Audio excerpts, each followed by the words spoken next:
Olá pessoal, meu nome é Rodrigo, sou desenvolvedor de software e no vídeo de hoje quero falar sobre os protocolos UDP, TCP e HTTP em suas versões 1, 2, 3. Um passeio adelante, Maria. Piadas à parte, primeiro eu gostaria de explicar o porquê de falar desses três protocolos, que eles nem mesmo estão na mesma camada no modelo OSI, conforme vocês podem ver na imagem, ou aqui, não sei onde é que eu vou colocar ainda. Tanto o protocolo UDP quanto o TCP estão na camada 4 do modelo, enquanto o HTTP está na 7ª, mais alto nível, por assim dizer. Como vocês podem ver, não sei ainda, em algum lugar aqui. Quanto mais na base da pirâmide, mais próximo da camada física. E embora o escopo do vídeo não seja esse, deixe nos comentários se vocês acham interessante o vídeo só sobre o modelo OSI. Lembra, as referências estarão na descrição do vídeo. Então vamos começar falando dos nossos queridos UDP e TCP. UDP é a sigla para User Datagram Protocol e TCP para Transmission Control Protocol. Ambos protocolos são definidos por RFC, Request for Comment, mantidos pela IETF. A própria IETF diz que publica sua documentação técnica como RFC, então nós podemos considerar que o RFC é o que define o padrão. No caso do UDP, é o RFC 768 de 1980 e o do TCP é o RFC 793 de 1981. Sim, eles são protocolos bastante antigos, consolidados e sem os quais não existiria a internet como a conhecemos. Isso não é hipérbole. Vamos começar pelo UDP. A principal característica do UDP é que ele não é confiável. Isto é, o emissor não se importa se o pacote chegou corretamente ao destino, nem tenta transmitir o pacote caso ocorra uma falha. Além disso, não há garantia na ordem de entrega dos pacotes. E esse protocolo ele também não fica conectado. Ele envia um pacote para um servidor e em seguida ele pode enviar um pacote para outro servidor. Não há uma conexão prévia como ocorre com o TCP, que veremos logo adiante. Mas você pode estar se perguntando para que serve esse protocolo. Um exemplo bem tangível é o streaming de vídeo ou áudio. Um streaming de vídeo manda inúmeros pacotes ou datagramas durante sua execução. E é aceitável, é ok perder um ou dois pacotes. Usualmente o player do vídeo saberá lidar com essa ausência. Aqueles cortes que volta e meia dão em streaming, sabe que dá aquele lag, é muito provavelmente um pacote que se perdeu. VoIP e jogos online são outros exemplos de aplicações que se beneficiam bastante com esse protocolo. E um outro exemplo bem legal e talvez menos conhecido é que o DNS, aquele sistema que traduz o endereço do site como youtube.com para o IP correspondente, ele utiliza o DP para a maioria das consultas, justamente por causa da velocidade. Um ponto que vale a pena mencionar é que os pacotes enviados por esse protocolo são compostos por um cabeçalho, no inglês header, e o conteúdo, body. Eu lembro que quando eu estava na faculdade, o exemplo foi utilizando uma carta. Você tem as informações sobre o remetente e o destinatário na parte de fora, que seria o nosso header, e o conteúdo em si, dentro, né, que é o nosso body. E um ponto curioso sobre o protocolo UDP é que o header é bem simples, somente 4 campos, conforme a imagem mostra. Aqui, que não sei ainda. Inclusive, o checksum era opcional. Esse campo era opcional pensando em redes mais confiáveis, como o LANs, Local Area Network. Eu digo mais confiável entre aspas, pois essa é uma das falácias dos sistemas distribuídos, assumir que a rede é confiável. Spoiler, ela não é. Bom, agora que entendemos um pouco sobre o UDP, passemos ao famoso TCP. Em comparação ao UDP, o TCP é mais confiável. Ele também é orientado à conexão. Mas vamos com calma entendendo como o TCP funciona. Em primeiro lugar, o que significa ser orientado à conexão? Do inglês Connection Oriented. Significa simplesmente que antes de começar a enviar pacotes entre si, os dois lados precisam estabelecer uma conexão em um processo conhecido como handshake, de 3 vias, do inglês three-way handshake. Veja no diagrama como funciona. Primeiramente, um dos hosts envia uma requisição ao outro, a requisição SYN. SIN. O segundo host, por sua vez, vai responder essa requisição, como se dissesse, ok, recebi, sendo essa requisição chamada de SYN ACK. Por fim, o primeiro host vai enviar a última requisição, que é o ACK de Acknowledge, como reconhecimento, que é como se fosse eu recebi a sua resposta. Somente ao fim de toda essa troca de mensagem é que a conexão foi estabelecida e os outros podem trocar mensagens úteis entre si. Divagando um pouco aqui, inclusive ataques de negação de serviço, DOS, Denial of Service, que atuam nesse processo. Por exemplo, o atacante pode utilizar o SYN-FLOAT, que consiste em mandar requisição SYN, aquela primeira, aguardar a resposta do servidor, mas nunca mandar requisição ACK, até dar timeout. Sabe quando você vai ligar para cancelar um serviço e te deixa esperando na linha? É tipo isso, mas aplicado a redes. Multiplique esse ataque por inúmeras requisições por minuto e teremos um servidor sobrecarregado, apesar de efetivamente não estar fazendo nada, só aguardando os clientes.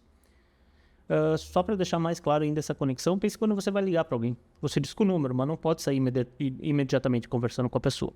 É necessário que ela atenda o telefone antes. Somente após ela ter atendido o telefone que você começa a conversar. Essa ligação e atender o telefone é o Two-Way Handshake. E quando eu disse que o TCP é mais confiável que o UDP, é que o TCP no emissor mantém um registro de quais pacotes foram entregues ao destinatário. O destinatário, por sua vez, precisa responder para cada pacote se o recebeu. Na ausência dessa resposta, o emissor tentará enviar novamente. Só abrindo outro parênteses aqui, em sistemas distribuídos, algumas palavras possuem muito peso. Não só em sistemas distribuídos, né? Computação do modo geral. Por exemplo, é garantido que, em todos os casos, sempre, eventually... Aqui eu abro ainda outro parênteses. Isso aqui está quase uma fórmula matemática ou programar em Lisp de tanto parênteses. Mas muitas vezes a gente pensa em eventualmente como sendo algo que possa acontecer. Talvez sim, talvez não. Porém, o significado correto desse termo, pelo menos em sistemas distribuídos, é que algo vai acontecer mais cedo ou mais tarde. É algo certo, ainda que não imediatamente. Enfim, voltando a essas palavras, elas carregam um peso. Dizer que algo é garantido pressupõe que aquilo funcionará em qualquer cenário. O que, convenhamos, é muito difícil de acontecer. Por isso, o TCP não garante que todas as mensagens serão enviadas. O que ele garante é que, se a mensagem chegou ao destinatário, ela está correta e ordenada. Aliás, eu pretendo fazer um vídeo futuramente sobre o problema dos dois generais. Um assunto bastante interessante sobre a garantia da entrega de mensagens. E para finalizar, só para efeito de comparação, veja como é o cabeçalho do protocolo TCP. Há muitos mais campos que o do UDP. Também por causa dessas salvaguardas providas pelo protocolo. Agora, por fim, mas não menos importante, vamos falar do HTTP. Para quem não associou o nome, quando acessamos um site, utilizamos esse protocolo, ou a sua versão segura, o HTTPS. HTTP é a sigla para Hypertext Transfer Protocol, ênfase no text, que isso será importante para o desenrolar dessa história. Mas o que seria esse tal de Hypertext? É um texto estruturado com hiperlinks. Basicamente é uma página que aponta para outra, que aponta para outra, que aponta para outra, e assim vai. Só um adendo, tal qual nossos amigos UDP e TCP, o HTTP também tem seu próprio RFC, de número 2616, e o link vai estar na descrição. Um ponto. Aqui nesse vídeo eu vou falar só algumas características gerais do protocolo e como o UDP-TCP é usado no HTTP.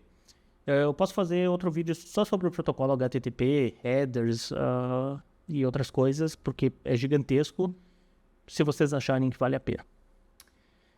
Existem três versões principais, digamos, a HTTP 1.1, a 2 e a 3. A versão 1 e 2 elas usam o protocolo TCP. A versão 1.1 trouxe bastante mudanças em relação ao 1.0, incluindo a possibilidade de termos conexões persistentes. Isso significa que uma conexão poderia enviar ou receber mais de um arquivo. Na versão 1.0 o processo era o seguinte: abre a conexão TCP, envia um arquivo, fecha a conexão. Abre a conexão, envia um arquivo, fecha a conexão. Abre, envia, fecha. Abre, envia, fecha. Como eu comentei anteriormente, esse processo de abrir a conexão é custoso, pois são 3 mensagens enviadas entre os computadores só para se conectar. Isso em um tempo que a internet não era lá essas coisas, e isso era um problema. Tanto é que nessa época o pessoal que desenvolvia sites começou a pensar em algumas estratégias para minimizar isso. Por exemplo, ao invés de termos 10 arquivos JavaScript e 10 arquivos CSS, vamos juntar tudo num arquivo só, porque isso vai usar apenas uma conexão. Depois disso ainda vamos minificar, que é retirar todos os espaços brancos, quebra de linha, substituir nome de variável para reduzir o tamanho dele para mandar menos informação pela rede. Aqui podemos ver um exemplo de um código normal e um código minificado. O código original, como vocês podem ver, ele é muito mais compreensível para nós humanos, mas para o computador eles são equivalentes. E até hoje é uma boa prática fazer isso. Quanto menos dados é enviado pela rede, melhor. Outra técnica utilizada era agrupar várias imagens, como logos ou ícones, em um arquivo só, e depois a imagem certa dentro dessa ampla imagem era obtida pelo código. Por exemplo, olhem essas imagens agrupadas. Se eu quiser pegar o logo do Facebook, sei que será os primeiros X pixels por Y pixels. O do Twitter será X mais 50, Y mais 50 e assim vai. Então o front-end é responsável por pegar a porção certa desse arquivo. Com a conexão persistente, por outro lado, apesar do envio ser sequencial, pelo menos o handshake era feito uma vez. Mandava um, depois mandava outro e assim por diante. Além disso, os navegadores começaram a abrir mais conexões para o mesmo server, para baixar arquivos em paralelo. O Chrome e o Firefox, por exemplo, eles abriam 6 conexões simultâneas para diminuir o tempo de carregamento da página. Indo para o HTTP 2.0, foi uma verdadeira revolução. Esse protocolo foi inspirado fortemente no Speed, do Google, e vamos às mudanças. Apesar do protocolo permitir o uso utilizando a versão insegura, sem encriptação, sem SSL ou TLS, os principais navegadores, como o Firefox, Chrome, Brave, whatever, eles decidiram que só utilizaria esse protocolo com encriptação. Ou seja, na prática, o HTTP 2.0 só funciona com encriptação. Isso sempre é uma coisa boa. Quanto mais segurança, melhor. Não tenha dúvida. Em relação ao desempenho, esse protocolo revitalizado ele permite multiplexing. O que é isso? É a capacidade de enviar múltiplos arquivos usando uma única conexão TCP. Lembra que eu comentei que na versão 1.1 você poderia mandar mais arquivos, mas sequencialmente? Utilizando multiplexing é um pouco diferente, você consegue mandar mais arquivos em paralelo. Outra coisa muito legal é que é possível fazer o server push. Digamos que o meu site tem um arquivo index.html, 2 arquivos JavaScript e 2 CSS. Para carregar a página corretamente, eu vou precisar desses 5 arquivos. Então, o servidor ele pode começar a enviar esses arquivos mesmo que o cliente ainda não tenha requisitado. É como se fosse uma abordagem proativa. E, por fim, também vale comentar que os headers no protocolo 2.0, HTTP 2.0, eles puderam ser comprimidos. Ou seja, menos dados transitando pela rede. Na versão 1.1 era texto puro. Então, me parece uma revolução, não acho? Agora, por fim, mas não menos importante, o nosso querido HTTP 3.0, que é derivado do protocolo QUIC, com o RFC 9114. Sim, já existem mais de 9.000 RFCs, é bastante coisa. Esse RFC é de 2022, ou seja, bastante recente. No momento que eu gravo isso, em junho de 2024, esse protocolo ainda pode-se dizer que está em fase experimental. Por exemplo, no site do Nginx, temos o seguinte aviso. A maioria dos navegadores já suporta o protocolo, como podemos ver através dessa imagem do site Can I Use. Falando um pouco sobre o protocolo em si, na própria RFC, ou no próprio RFC, eu não sei. Enfim. Lá está escrito que o HTTP 3 suporta as mesmas semânticas do protocolo 1.1 e 2, usando um novo protocolo de transporte, o QUIC. O protocolo QUIC, que é super importante, tem seu próprio RFC, de número 9000. O fato curioso é que nessa versão 3 do HTTP, nós damos tchau ao TCP e voltamos ao bom e velho UDP. Agora, vocês podem se perguntar, tá, mas e a garantia, ou a falta dela, do UDP? Porque o HTTP é usado para coisas que não podem perder pacotes. Não é um stream. É verdade. Mas o fato é que o QUIC foi projetado para lidar com isso.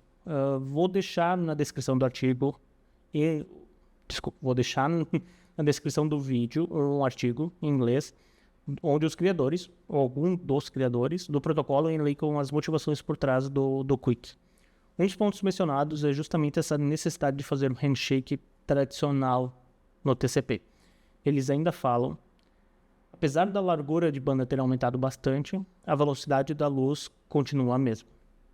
Isso é, não importa quanta banda temos, ainda haverá latência entre o seu computador e um servidor localizado a vários quilômetros de distância. Para simplificar e não me estender muito nesse assunto, basta sabermos que o Quip faz uma versão própria do Handshake, visando minimizar o tráfego de informações e o delay ocasionado por isso, que também faz o gerenciamento dos pacotes para evitar perdas, através de um número sequencial do pacote e outras garantias. Mas e o desempenho? Segundo esse artigo aqui, que comparou os protocolos, e eu cito, em tradução livre, em mais de 40% dos cenários, o protocolo experimental Quick melhorou, ou diminuiu, nesse contexto, o tempo de carregamento da página significativamente. Entretanto, os autores também notaram, para minha surpresa, que o bom e velho HTTP 1.1 era o que tinha o melhor desempenho quando falamos da transferência de objetos grandes. Convenhamos que em um cenário web, onde o site é composto por diversos pequenos arquivos, isso não é tão problemático, certo? Espero que vocês tenham gostado da minha explicação, é bastante enxuta, eu sei, sobre esses assuntos. Deixe nos comentários o que acharam, sugestões de pautas ou devaneios qualquer. Até a próxima!